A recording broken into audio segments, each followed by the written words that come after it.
Zombies are nothing new to video games. Their shambling, rotting masses have been a vital part of the medium for decades. We've taken them on both solo and cooperatively in the Resident Evil series, but they've always been the shuffling immobile type. The movie 28 Days Later changed the perception of The Walking Dead to The Running Dead, and Valve's Left 4 Dead strikes the same exact terror chords as 4 players try to survive a zombie apocalypse.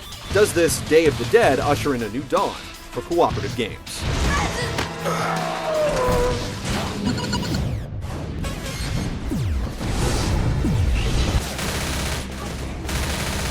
Oh, hell yes! Zombies have taken over, and as luck would have it, you're one of 4 survivors. You play as either Francis, the typical action game hero, Lewis, the out-of-work IT guy, Bill, the Vietnam vet, or Zoe, a college student obsessed with horror flicks. Exposition is kept to a minimum. Aside from the game's open, there are no glamorous cinema sequences, arresting dialogue, or any other kind of prose. You never even find out what's causing the outbreak. It's kill or be killed, and that's it. This simple setup carries over to the actual game. Though there are 4 different characters, they all play exactly the same and brandish the same weapons. Reloading.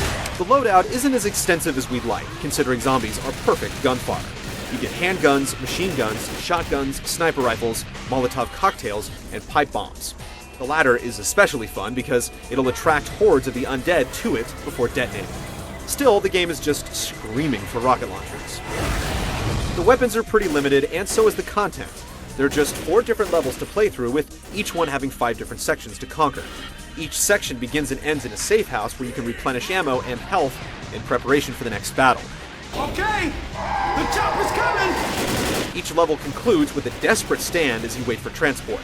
If you play by yourself, you'll get 5 or 6 hours to play. If you tackle it with 3 friends online or off, you'll be lucky to get 4. There's also competitive multiplayer for up to 8, where one group of players acts as the survivors and the other side plays as the infected. You're at a distinct disadvantage as the infected because you have to get near the gun-toting human players to inflict any damage.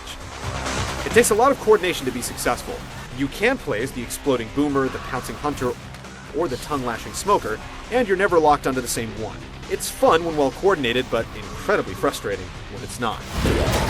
Unlike Team Fortress 2, which shipped with horrible netcode on the consoles, things run smoothly in Left 4 Dead. You also have enough options to make sure the online experience is enjoyable. Left 4 Dead features simple, elegant design. You can drop in or out anytime, and you can even let the AI take over for you on bathroom breaks or trips to the fridge. We're confident that the PC version will feature a lot of extra content going forward, but we're not so convinced that Valve will support the Xbox 360 version with the same vigor considering the developer's track record. How much enjoyment you get out of it depends on how much the gameplay resonates.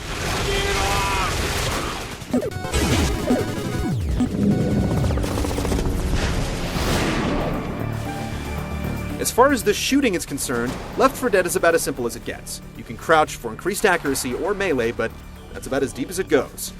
There are no alternate firing methods, and with the exception of the sniper rifle, no ability to zoom in on targets or fire down an iron sight. It's all about the twitch, and when you have dozens of bloodthirsty undead running at you full bore, there's a lot of it to be done. Even the console controls are up to the task. Despite their limited numbers, the weapons are fun to use. There's something rewarding about dropping a Molotov in just the right spot and watching a dozen undead burn to a crisp. If you have the right weapon to keep your wits about you, few situations are impossible to overcome. The armaments do an excellent job of empowering. Managing health is an important component of the game. This is another way cooperation is key. First aid kit over here! There are 2 ways to replenish health: first aid kits and pain pills.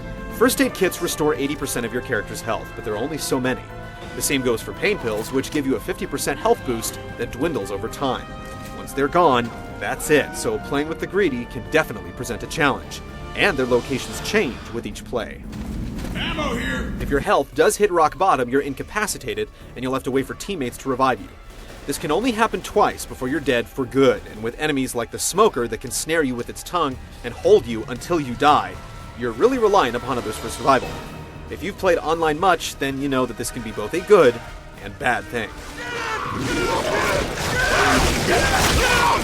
Teammates are also essential to survival because there are far too many enemies to kill. If you stray too far from the group, one rush of zombies is more than enough to take you down. If one of the boomers vomits on you, the undead are drawn to the scent, and you're quickly swarmed. The AI does a competent job of standing in for you or playing along if you don't have enough friends to join. They're a little happy with the first aid kits and tend to run into the line of fire, but you can't blame them for your failures. The enemies are even smarter, navigating the terrain like rabid cats, making things unpredictable. While the sheer amount of content is kind of lacking, the idea is that the AI director will scale the experience to make sure it's always different. What this really amounts to is more health and less enemies if you stink, and vice versa. We've had problems noticing these on-the-fly adjustments until we were playing on the higher difficulty settings. It can be subtle, but it does work. With few enemy types, no boss encounters, and no puzzles, Left 4 Dead is all about mowing down scores of zombies, reviving, healing, and moving on. It's a very simple shooter to play, but it's the way the enemies attack and navigate the environment that makes it so unique.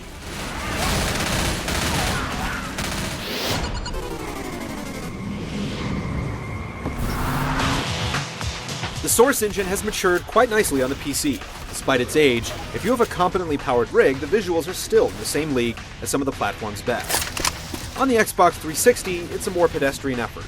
The lighting is especially good, but we would have liked to see it woven into the fabric of the gameplay a little more, especially for a game like this. The incredible physics we're used to in games like Half-Life 2 are a wasted opportunity here, relegated to zombie death crumbles. Reloading! The audio is excellent, with zombies screaming like banshees, characters speaking up to alert you of weapons and health, Weapons over here. and ominous music hitting at all the right times. Left 4 Dead is a fun game while it lasts, but that's not long. There's not much nuance to the combat or weapons, but the realistic enemy behavior gives it a sense of unpredictability. The AI director is mostly successful at scaling the difficulty to the skill of the player.